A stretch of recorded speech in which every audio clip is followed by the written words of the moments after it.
किसी राजमहल के द्वार पर एक साधु आया और द्वारपाल से बोला कि भीतर जाकर राजा से कहे कि उनका भाई आया है।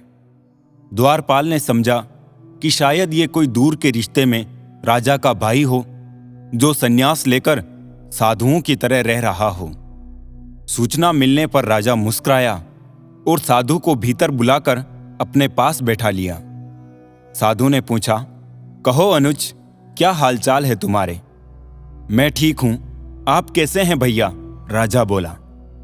साधु ने कहा, जिस महल में मैं रहता था वो पुराना और जर्जर हो गया है, कभी भी टूटकर गिर सकता है। मेरे 32 नौकर थे, वो भी एक एक करके चले गए। 5 रानियां भी वृद्ध हो गई हैं और अब उनसे काम भी नहीं होता। ये सुनकर राजा ने साधु को 10 सोने के सिक्के देने का आदेश दिया। साधु ने 10 सोने के सिक्के कम बताए।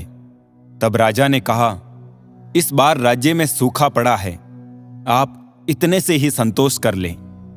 साधु बोला, मेरे साथ 7 समंदर पार चलो, वहां सोने की खदानें हैं। मेरे पैर पड़ते ही समुद्र सूख जाएगा। मेरे पैरों की शक्ति तो आप देख ही चुके हैं। अब राजा ने साधु को 100 सोने के सिक्के देने का आदेश दिया। साधु के जाने के बाद मंत्रियों ने आश्चर्य से पूछा, क्षमा करिएगा राजन, लेकिन जहां तक हम जानते हैं आपका कोई बड़ा भाई नहीं है, फिर आपने इस ठग को इतना इनाम क्यों दिया? राजा ने समझाया, देखो, भाग्य के 2 पहलू होते हैं, राजा और रंक। इस नाते से उसने मुझे भाई कहा। जर्जर महल से उसका आशय उसके बूढ़े शरीर से था।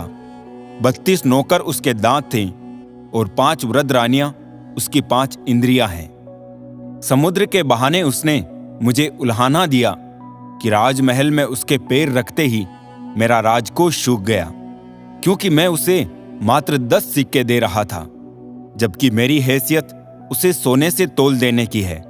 इसीलिए उसकी बुद्धिमानी से प्रसन्न होकर मैंने उसे 100 सिक्के दिए और कल मैं उसे अपना सलाहकार नियुक्त करूंगा। तो दोस्तों, इस कहानी से हमें यह सीख मिलती है कि किसी भी व्यक्ति के बाहरी रंग रूप से उसकी बुद्धिमत्ता का अंदाज नहीं लगाया जा सकता।